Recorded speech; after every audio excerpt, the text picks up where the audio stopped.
Dear sisters and brothers, Assalamu alaikum. I pray that you are all well, inshallah.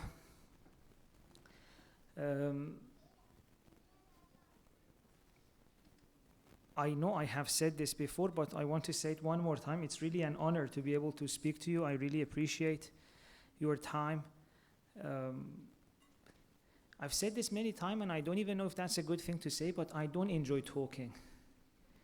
Especially the type of talks I give, it's really not fun to do. I realize it's so easy to tell people things that would make them happy or things that they would like to hear. But when you want to say we need to change, when we want to say that maybe so far there's been movement not in the right direction, it's really not comfortable to talk about. And the only reason I keep doing it is because of how much I love you and how much I know God loves you and how much I know we all are desperately in need of this change. Otherwise, believe me, the way we've done things and even now we're doing will increasingly become insufficient. As the time moves on, you will see slowly everything will start to fall apart, but we have an amazing opportunity now to benefit from this treasure that has been passed on to us. Do you remember that example of Turshi I gave? That a jar of pickle passed on, now it's time to open it. By the way, bless, a beautiful soul yesterday when I was leaving gave me a pack. I went home and I saw it was a jar of Turshi they'd given me, which I really appreciated for. You're very kind. It made me wish I'd spoken about another example as well. But I really appreciate it. You're very kind. Thank you so much. We're talking about Imam Hussein alayhi salam and how can we now, masalan, even today, yesterday, the days before, if you look at some of the discussions around Muharram, you will see a lot of people are beautiful people, amazing people. There's so much passion in their heart for something in the world, and they want to link that to Imam Hussein or to the Prophet, which is, I think, beautiful.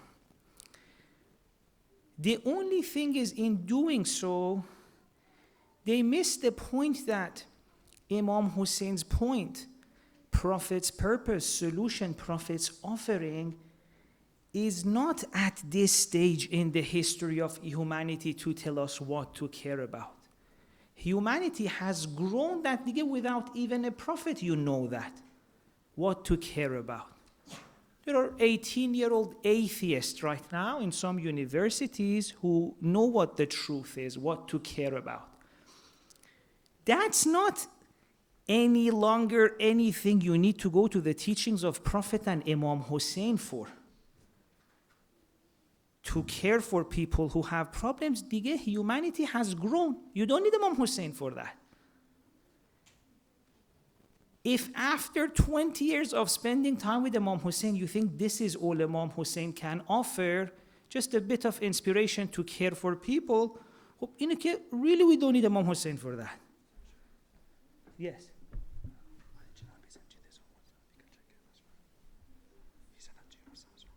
Sure, right now? Bismillah. Let me see, what is this message? Yes. Thank you so much. It's a live program.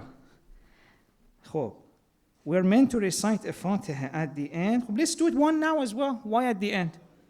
For Sister Zainab Murad and Brother Abdul Fattah As-Sir. Why not? Why wait till the end? Let's recite the Fatiha, bless the session. For all the loved ones who've passed away, and especially these beautiful souls. Bismillah ar-Rahman ar-Rahim.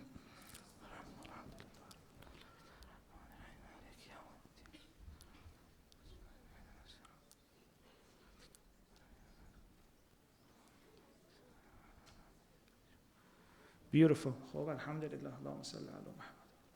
اللهم أدخل على أهل القبور السرور Inshallah, everyone who's passed away, God give them so much joy.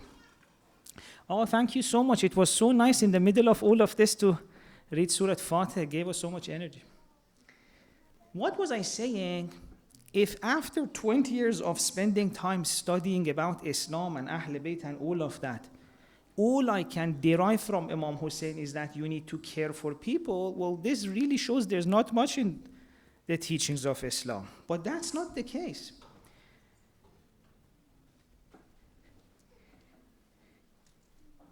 To care, right now we said even an atheist knows it. A person without even faith, humanity has grown enough that many people understand, I need to care. This is the truth. I need to stand with the truth. If you now want to go to Imam Hussein, go and tell me what is Imam Hussein's solution for ending it. Caring, we know that now. We've grown, blessed through the works of prophets. So many prophets have come, so many beautiful souls have worked. Humanity now, at least a lot of people know that they should care. Imam Hussein now, if you want to bring him to the story, tell me what is Imam Hussein's solution? And is his solution the same as what you've come up with? Or is it a little bit different? Is it deeper? The solution I'm hearing a lot of people giving me is a solution that has been tried in history. Every generation has been tried and failed. How can once and forever we finally end the problems in the world, the sufferings in the world? Thousands of years, generation after generation, they come, they try, they fail, they do the same thing again. From the time of Prophet, from the time of Ahl Bayt, when Imam Hussein died, some people afterwards regretted it. They tried to sort it out. They went to Imam Sajjad. Imam Sajjad said, not this way. They didn't listen. They tried their way. For a few years it succeeded, then it failed miserably, then things got worse. Then again they went to Imam Sadiq. Imam Sadiq says, this is the way, not that. They didn't listen, they tried, it failed. It tried, it failed. As long as humanity doesn't listen to the core teachings of Islam and Ahl Bayt, we're bound to keep repeating the same thing. There are a few core issues in the way people try to fix the world that the Ahl Bayt and the Prophet and the Quran are giving us the solution to. And I've already addressed some of them. For example, yesterday we said one of the main things you need to realize is that if you want to fix the world, your enemy is ignorance. Your enemy is not a person. The Prophet, even after a battle, when his own family and friends were killed, they said, pray against these people who killed you. He said, I don't pray against anyone. I want their jahala to go away. إِنَّهُمْ قَوْمِ لَا يَعْلَمُونَ. قَوْمِ who? Who are my people, the Prophet says? The kuffar and mushrikeen of Mecca who kicked him out of his house and killed his family and friends. He said, these are my people. They just don't know. Well, today we'll open this up a little bit. Please recite the salawat.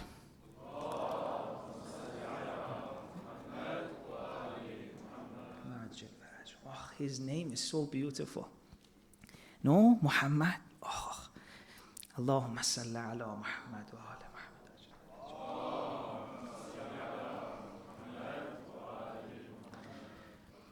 I remember I heard the joke 20 years ago. It's not a joke, it's more of a moral story. And you will see it's going to really help us tonight. The story goes, there were 3 stores, you probably have heard it. There were 3 stores next to each other who were competing. They all had similar product. The one on the left focused on quality and put a sign at the top of the store, highest quality. This was the one on the left. The one on the right, we don't want to focus on quality, we focus on giving lower prices. So they put a sign up, cheapest prices. So at the left you have highest quality, at the right you have cheapest prices. A few hours go, they see no customer is coming in, everyone's going to that shop in the middle. So they go out to see what has that shop in the middle said. What is the sign they're using? They come out and see The shop in the middle says main entrance. Tricking people. So you go there, you see, oh, highest quality on that side, cheapest price on this side, and then the one that says main entrance. So you go to that one. Now, why is this? Why am I sharing this with you? Because I want to tell you the same trick happened on us. They showed us something really beautiful. By the time we opened our eyes, we were inside a different shop. The place where it had the sign for main entrance, we went inside. You see, the quality is not that good and the prices are not that low. What do I mean by that? Let me give you a few examples of where we were shown one sign, then we entered into a different store. I think 2 years ago, yes, it was 2 years ago in Muharram, 3 years ago. 3 years ago, actually. I gave a lecture and I shared some of the teachings of Imam Hussein alayhi salam. During one of the final nights, a very great scholar sat next to me and I had so much respect for them. Not because I knew much about their teachings or just because of age or seniority. We always respect people who are older than us. It's a teaching of Islam. When I sat down, he told me something interesting. He said, Jawad, why did you share? He didn't even say Jawad, he said, young person, why did you share this teaching of Imam Hussein? I said, how come? He said, no, is the sanad weak? We don't have this in our tradition. He said, no, the sanad is very strong. He said, was my interpretation wrong? He said, no, the interpretation was correct. I said, why shouldn't I share it? He said, we don't share these things with people. It's not good for the people. I was like, okay. Imam Hussein said things which are not good for the people. How did we end in this shop? How did we get to a place where someone decides to, for others, if the words of Imam Hussein is good for them or not? Because before coming to this tradition, the sign that they showed me was that Imam Ali is speaking on the minbar. Let me give you even a more powerful story.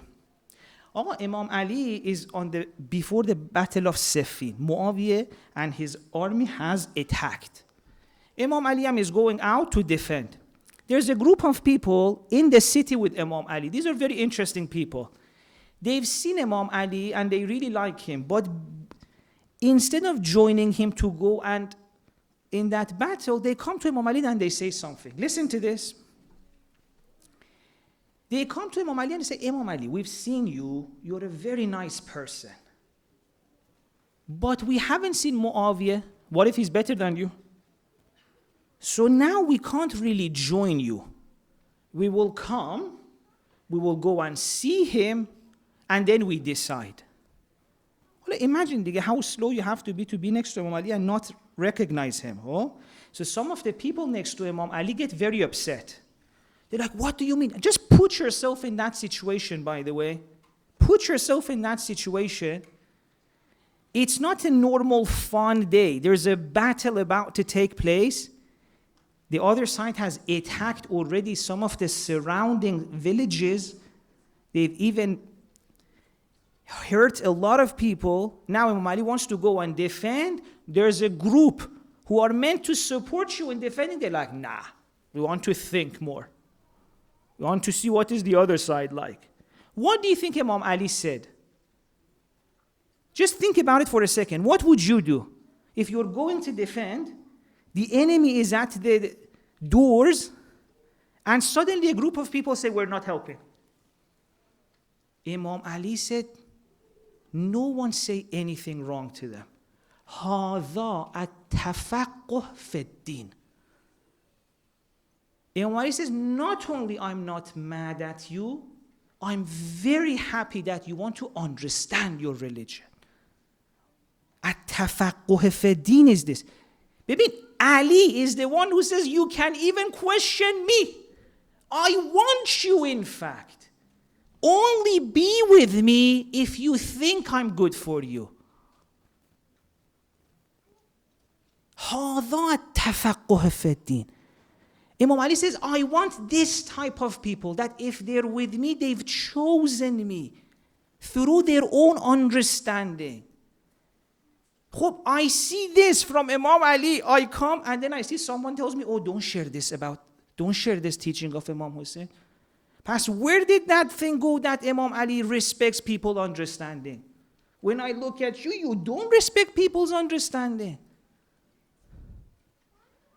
Don't talk about this. Don't talk about that. Listen to us. This has happened so much, even you don't believe in yourself.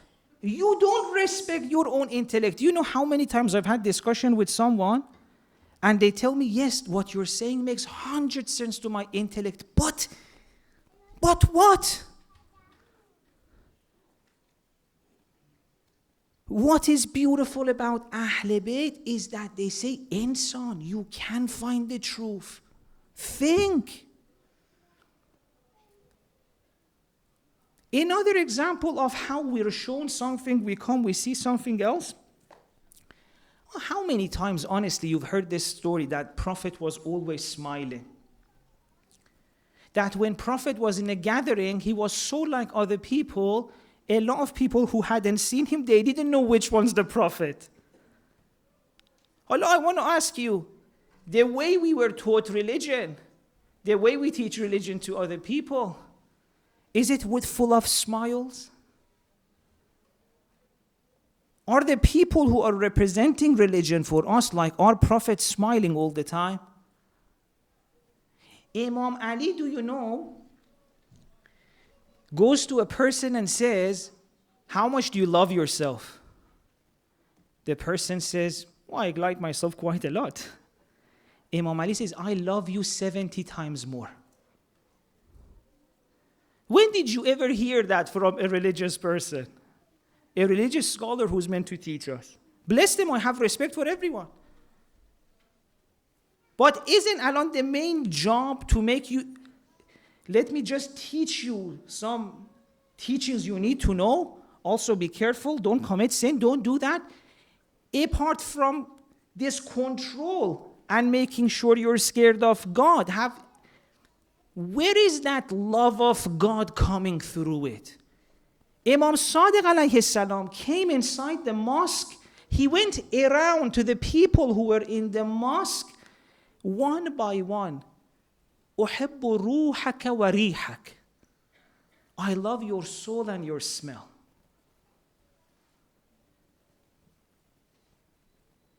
Were you ever told that? Prophet is smiling, Imam Ali is beautiful, but what I'm getting, what your child is getting, it's not this. Please recite salawat. And I'm not trying to blame anyone external. I'm saying all of us, we need to go inside and see how are we acting. Another story, masalan, we all have heard that Prophet Musa story, no? Prophet Musa, they said God told him, bring someone who you are better than. Prophet Musa went and couldn't find anyone that he was sure I'm better than that person. On the way, he even saw, what was it, an animal, a dog? Alam, you know the story better than me. He said, now how do I know? Maybe this dog is better than me. And Prophet Musa went back to God saying, God, I couldn't find anyone who's better than me. Imam Hussein alayhi salam, he has a hadith and says the root of adab is to look at the world and don't find anyone that you think you're better than them. Imam Rida alayhi salam, he says one of the signs of aql is that, and the most important sign of aql, is that you look at the world and you can't find one person you're better than. Every day I see some of us, and again, I don't think I'm better than the person who's making that mistake. But I see so many people with these statements, oh, we're not the same, we're better than you. Do you know one little bit of kibr inside our heart removes us from the path of Ahl Bayt? Just a small bit. You think you're better than anyone in the world. Anyone. With Prophet Musa, was there any exception? Did he take Pharaoh with him? Imam Reza says, you look at anyone in the world, you can't find yourself better than anyone. Over simple things, sometimes we think we're better than others.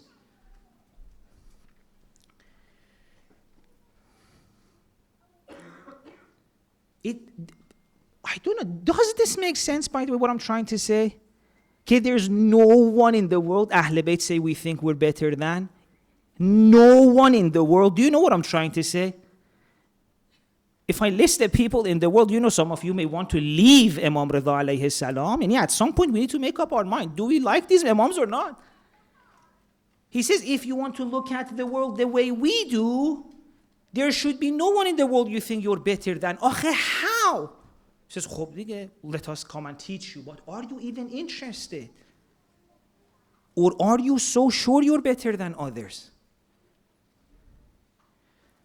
Another person, masalan, was telling me, and again, I don't think I'm better than anyone, nah. But I'm just saying, this Ahl Bayt are very different to us. Wallah, we're not Shia. And this is not anything wrong. I mean, even at the time of Ahl Bayt, the person goes to Imam Sadiq alayhi salam and says, Imam Sadiq, why don't you take your right? You have thousands of followers. Well, the guy was even a good exaggerator. He said, you have 100,000 followers. Imam Sadiq said, let me take you out. Please pay attention to this. I'm really not trying to be annoying. Wallah, I love us. I love every single one of you.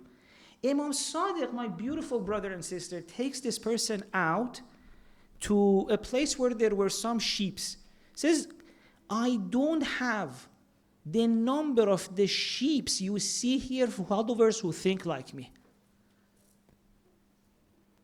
And the guy said, afterwards I went and counted, as if it makes a difference, masalan it's 20 or 50. Well, it counted, there were 17 sheep. As Imam Sadiq said, of all of these 100,000 which you're saying, 17 of them don't think like me. 17. Another group of scholars from a city go to Imam Rida alayhi salam. I mean, the best of the scholars of a city go to Imam Rida alayhi salam. Now they're thinking, he's going to tell us, well done. Imam Reza takes some time to see them because he wants to wake them up. Finally, when he sees them, he says, I love you all. But is it okay if you don't call yourself Shia of Imam Reza? He says, I love you. I know you love me too. But call yourself Muhib, lover. Because if people think you're the Shia of me, they think I'm like you, and I don't want them to think I'm like you. You know why? Because sometimes you look down on people. Imam Reza, I don't look down on anyone. My way and your way are different. It's okay to call yourself lower, but don't block the way. Maybe there's a free soul out in the world who's interested in how Hussein wants to live, who interested in how Ali wants to live. It seems like we're really not interested. And again, I know many of you tonight, inshallah, be like, nah, Baba, I'm interested. Let's go there. That's my hope. It's never too late. Let's go there. Let me not keep you any longer. Can you all bring your phones out, please? I want to show you part of Nahjul Balagha so we can read together. You see, this is Imam Ali, this is not me. Let's all go to Google together.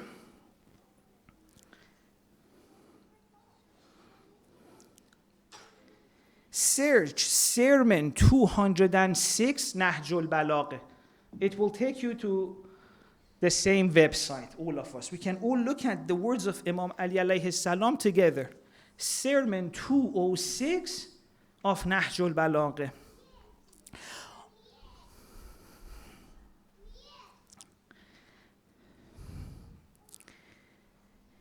This, by the way, the context is even explained in the title. If you bring it out and look at it as we talk about it, it may, inshallah, have a more impact on your heart. So if you really have one of these smartphones, use it, if it's okay. These sentences are not in a normal time. It's not like everything is rosy and beautiful and easy. It's in the middle of a battle. In the middle of the battle. أيام حربهم بالسفين. Oh, beautiful. We even have it there on the screen. MashaAllah. Dar Islam is taking us to next levels. In the middle of the battle, And I told you some of what the other side have done. I mean, think about it. The other side, even before the Battle of Siffin, had already attacked so many villages, so many people were killed. On the day, they wouldn't even give these people water. So there are people next to Imam Ali. I want you to put yourself in that place. Hala, we'll go to the text. I don't look at me if it's okay. We'll go to the text. Let me just set the scene. You're in front of someone who's killed your brother. You're in front of someone who's killed your family members, maybe killed your father, who had water but didn't give you water, preferred if you are thirsty. How much does that get on your nerve? Hala, what does Imam? And that's understandable. I'm not judging these people. I'm not saying they're wrong. But of course it's difficult if someone annoys you. Forget about killing your brother. Someone jumps in front of you in traffic, we lose it. I get that. But Ali says it doesn't have to be like this. ببین شیعه of Ali که Imam Sadiq says I don't even have 17. He says I'll take you to a place where no matter what, none of this gets to you. Well, let's read it. They are swearing at the other side. They're swearing they don't want to give water. They're like, you hurt us, we want to hurt you back. Makes sense. I'm not judging them. But let's read what Imam Ali says. إِنِّي أَكْرَهُ لَكُمْ أَن تَكُونُوا سَبَّابِينَ. I don't like it. أَنَا أَكْرَهُ.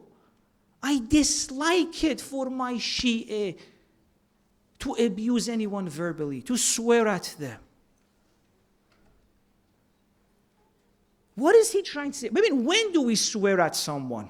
Alon, will I swear at you? No. If you get up and leave, will I swear at you? No. But if you throw a shoe at me, if I run out of my patience, I may swear at you. When do we swear at someone? Oh, he's a monster, you're an animal. When the pain gets too much, I can't hold it. When I'm at the end of the capacity to control myself, again it comes out. And I'm not judging it, but Ali says, I thought we were different. Shias were meant to be the ones who feel the pain of the world on them, but don't give pain back. Imam Sadiq says, that's the person I want. I want you to be so strong, no matter what they do to you, you don't react like they do. They're not our teachers. It says, this doesn't mean be silent. Immediately afterwards, he explains. He says, no, وَلَكِنَّكُمْ لَوْ وَصَفْتُمْ أَعْمَالَهُمْ. No, speak out. But only say the wrong actions. Even to the person in front of you killed your brother, don't swear at them. Say what you're doing is wrong. No, don't be silent. Speak out. But وَصَفْتُمْ أَعْمَالَهُمْ. Describe their wrong actions. But let's go forward. وَذَكَرْتُمْ حَالَهُمْ. Mention their state. It doesn't mean be silent. No, mention. Speak out. But just say the facts. That moment, 1 inch, you go from the facts to an emotion, to a swear, to a degrading word. Imam Ali says we are separating our path. But let's go to the next line to see how beautiful it is. It says, كَانَ أَسْوَبٌ فِي الْقَوْلِ. Right? This is a better way of talking. Although the translation, مثلا, here says, more convincing way of arguing. It says, better way of talking. Instead of abusing them, you should say, this part is very beautiful. Imam says,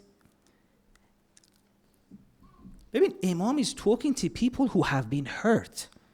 These people, Imam is telling them, don't swear at the other side. Imam gets their pain. Imam is not telling them,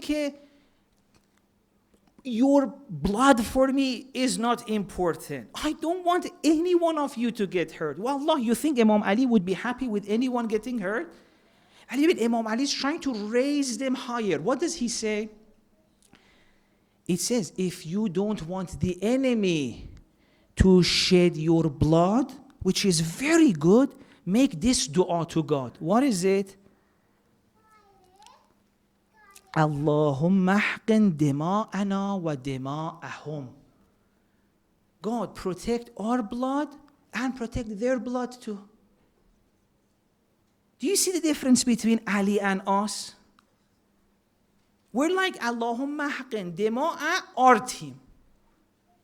Ali says, I don't want anyone on my team to lose his blood, but I don't want the other side as well to get hurt. But what does he say? Afterwards, it's so beautiful.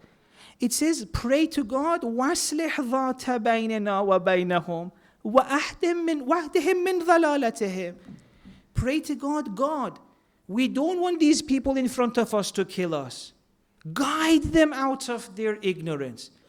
Guide them out of this misguidance that they're in. Make us friends instead of enemies. وَحْقٍ دِمَاءَنَا وَدِمَاءَهُمْ. Ali says, your blood is important for me. But how can we protect yours and theirs together? I don't want to protect your blood at the expense of anyone. I want everyone's blood to be protected. I want everyone's blood to be protected. I mean, this is Ali. Now we're going from normal insan up to Ali. Who's ready to take this journey? Who's ready to say, for me, it's not about just my team, my group, my side. It's about all of humanity. This is Ali. This is Hussein. Let's see if you like it or not. Even right now, a lot of us may say, God, Allahumma ahqin dima al-Muslimin. Imam Ali says, dima'ana wa dima'ahum. Imam Ali says, in Jami'at al-Kabirah, what do you call Imam Ali and the Ahl al-Bayt? A'immat al-Huda. They're the imams of guidance. They've come to take everyone's hand out of their ignorance. And it's not just the Ahl al-Bayt, even in the Quran. Let me read a verse of the Quran for you. Please recite salawat.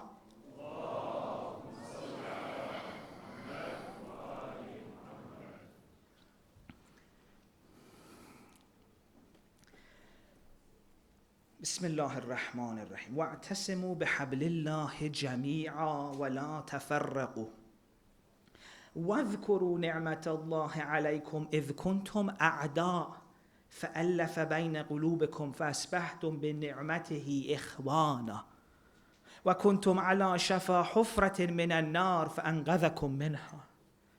Again, hold firmly to the rope of Allah all together and do not become divided. This part is interesting. It says, and remember the favor of Allah upon you when you were enemies. Oh, they were enemies. Some of them had been fighting for tens of years. Do you know how many they had killed from each other? And Quran says, remember the favor of Allah upon you when you were enemies and He brought your hearts together. And you became by His favor brothers. This is Islam. Show me two enemies, let's make them friends. This is Imam Hussein. This is the Prophet. This is Ahl Bayt. In another surah, God says, وَمَنْ أَحْسَنُ قَوْلًا مِمَّنْ دَعَا إِلَى اللَّهِ. Who is better? Which speech is better than the one who invites people to God? How can we invite people to God? What is God? God is that point where we're all out of our ignorance. So who can better take all humanity there? All of humanity. Who can get all the enemies out? Who can finally solve the problems of the world that have been going on for thousands of years? Right after this verse, what does God say?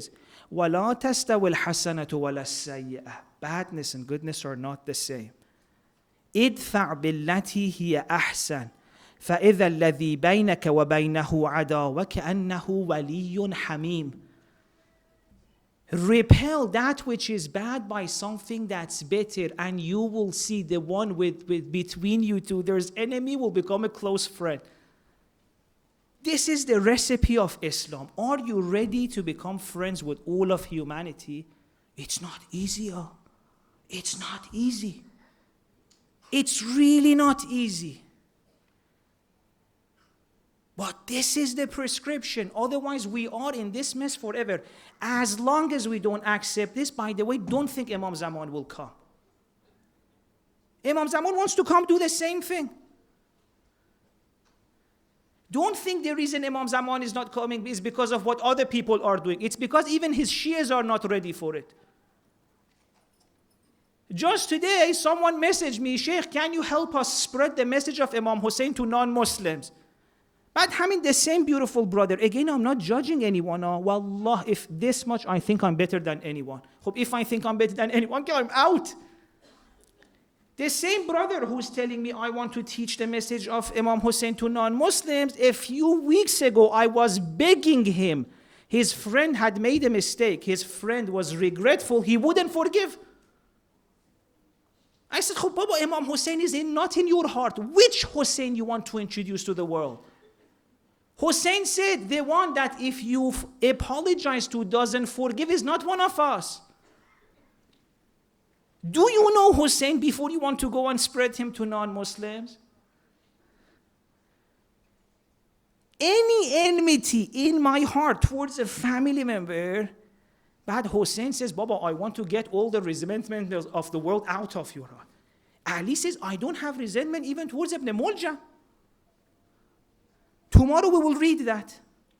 Tomorrow together we'll read from Nahjul Balagh what Imam Ali says about Ibn Mulja. And again, I just want to mention two things, and again, alhamdulillah, our reciter, beautiful Mullah Noor has come, and so we'll, inshallah, prepare for the recitation. I just want to say two things. Maybe Imam Ali is not careless about what's happening in the world. He says, this is the fastest way to make everyone safe. Number one. And number two, Asan, all of this is almost, this is Safinatun Najah. Safinatun Najah means, let me take you, Hussein says, let me take your hand. Even Ali is saying, Imam Sadiq is saying, who is ready for us to help show them a way out of these resentments? Let me take you to a place where Hussein said, مَاذَا فَقَدَ مَنْ وَجَدَكَ. I'll give you something so precious with God, it's like you haven't lost anything in life. Let me take you to a place where all of your desires, all the things in your life you were waiting for, everything you wanted, let me take you there. I will give you all of that with God, and then let's come back to this world to sort out the mess. But if you want to sort out the mess in the world, you should have no stakes in it. You should have no emotions. You should just come to serve. Your angers, your resentments, your hatreds, all of this will block us from doing the work. Let me take you to my Safinatun Najah. Let me nurse your heart. Let me make you feel okay. I know you're hurt. I know people have hurt you. I will take care of you. Then come back, so when you come back, you're ready to hold the hands of everyone. Assalamu alayka ya Abu Abdullah. How beautiful are you? How beautiful is a life if we become like you. With this, inshallah, let's now go and benefit from the masa'ib after the salawat.